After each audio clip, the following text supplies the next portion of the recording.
Graham Newton, children's author. Yeah, that's me. Hello. Tell us a little bit about your books.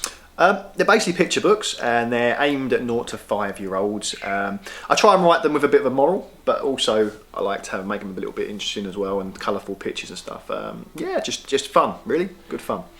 When did you write the first? Why did you start? Why did you start doing this? I started writing. Well, my initial writing career started, I guess, when I started writing short stories. I was obsessed with comic books growing up, and I started writing a short series of sort of short stories, which again I put online, and people kind of liked. But then I had my son, and I was reading a lot of books to him over night time, and they were great. They were some of the kids' books are amazing. But I especially love Dr. Zeus. Dr. Zeus's books are just so entertaining, and it's the mixture of poetry and rhyme with storylines and morals and stuff, and just bright pictures. I just thought I'd have a go at it, and I wrote my first book about 2 or 3 Christmases ago.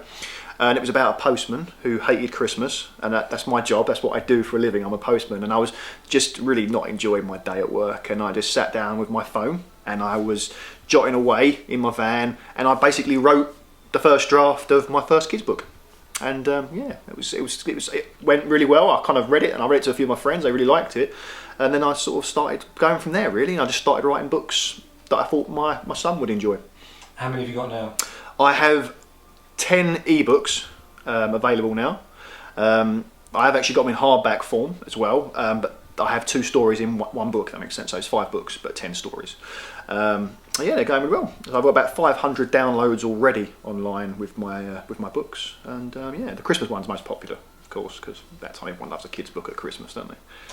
And here we are in Corringham, and you very much used the borough, haven't you? You've been partnership with the borough to people to get to your works. You've been in the libraries, is that right?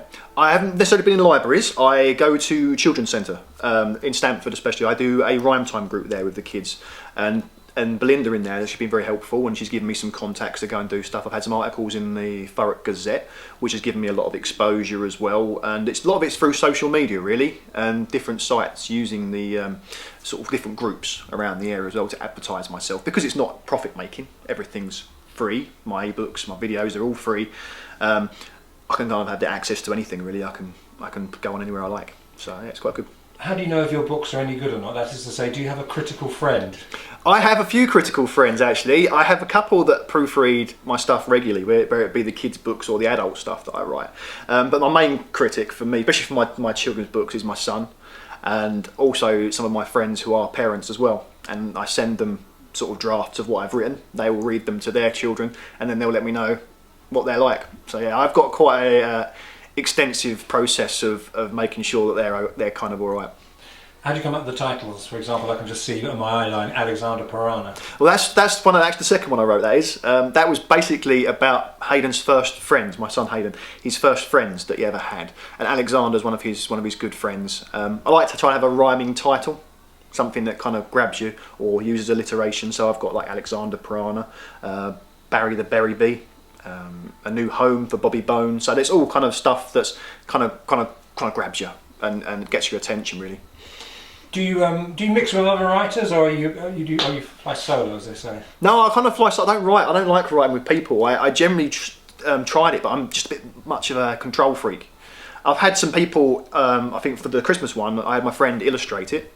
My friend's a tattoo artist, and he illustrated it for me.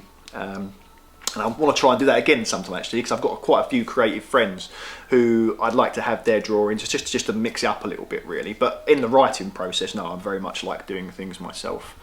In that sense. And here we have this film which is on YouTube, and you use YouTube a lot as well. I do use YouTube a lot, yes. I've got 8 videos on there at the moment. So my books, it's done like the CBBC bedtime hour. If you like, so there's like a little introduction, and then we read the story with the illustrations coming onto the screen, and then we sort of sign off. I do 5 of them, I think, are me, and I've got my other friends doing some as well. And like sort of saying, my friends have other contacts, and it's the way I spread my books to the world, really. Do you think we'll be here in 5 years' time, or do you think this is just a particular stage in your as an artist that you particularly enjoy this right now? I think I'm enjoying it right now. I don't know really. I like to move on, and I like to do different things. But I do enjoy doing the kids' books, and with the rhyme time stuff I'm doing, I plan on doing that for a long time. I get quite a lot out of that. So as long as I'm doing things in the area and with children, I think the kids' books will follow with whatever I'm doing. And what's your advice finally to somebody who hasn't ever written something before but would like maybe to write, for example, for children? What's your advice? I just do it, whether it's for children or for adults. Really, I think it's for me. It started off as a process of me getting over depression. I wrote, and it helped me. It created this world in my head, something I had control of when my life was kind of falling apart, if you like. And it's great therapy. It's very good to relax. Even illustration-wise, drawing is it's exactly the same. Escapism. It's just something that makes life a little bit more enjoyable.